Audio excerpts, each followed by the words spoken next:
Artist Michelle Collora, who grew up in Farmingdale, is exhibiting her work for the very first time on Long Island at the Photo Gallery in Huntington as part of the new initiative called Sparkboom, which is designed to encourage young artists like her to stay on Long Island.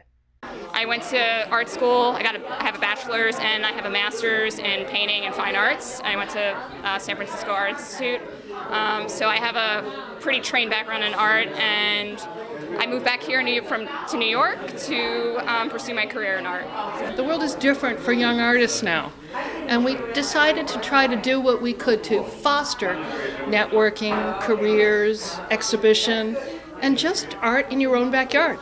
So we wrote a grant, and darned if New York State didn't get behind it. So how cool is that? New York State Regional Economic Development Council and the New York State Council for the Arts has committed $80,000. Here we are. It's a kickoff event. We're going to run from April through September of this year, and Photo Gallery is the first event. We're plugging young artists into opportunities, blank walls and banks, outdoor exhibits, plein air exercises, bands on site, spoken word at a number of different venues. So it's just taking advantage of people who are here and may not be highlighted to the extent that they really should be. It's great to be local because now it's an option for us. Like, as an artist, Long Island was never an option because we always had to automatically, like growing up, when I grew up, it's like always you had to go to Brooklyn, you always had to go to Manhattan, you had to go to the city to make an art career happen for yourself.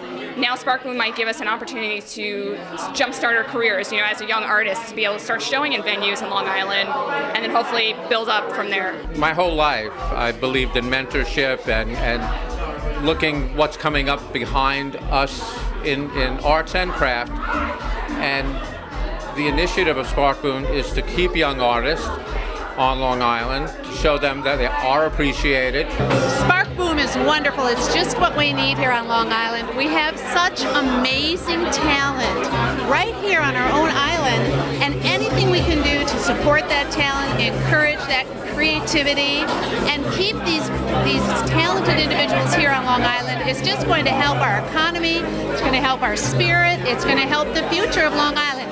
It's critical and it's wonderful. And we talked to the two artists to explain their exhibits, which will be on display through the fall at Photo Gallery. This is called In a Split, and this piece actually was made in 2007. The initial thought, I made it in a residency up in Vermont, and I started off by just making a mural, like a painting on a wall, and then it kind of sat with me for a couple of years, and I wanted to reinvent this piece by making it part sculpture, part painting. So I decided that I was going to rebuild this piece up as a part sculpture, part painting, thinking about what would an abstract painting feel like if it actually was in real life space. So this is how this piece started becoming about. The work I'm showing today is called Underground New York, and it's kind of interesting. In all of the years I've been a photographer, I've never been a street photographer. So about a year and a half ago, I decided to set out into the streets of Manhattan and photograph, and I found myself in the subways, and it all came together in one shot. I really find that I like working in the subways. I love the non-interaction of people in the subways. And if you look at my work for this series, you'll see that it's dark, it's grainy, it's contrasty, and some of it's blurry. It's the way I see New York City, and especially the subways. So I'm very excited about it. For more information about the organization, you can check out their website at sparkboom.org. In Huntington, Chris Collora reporting, Long Island Online News.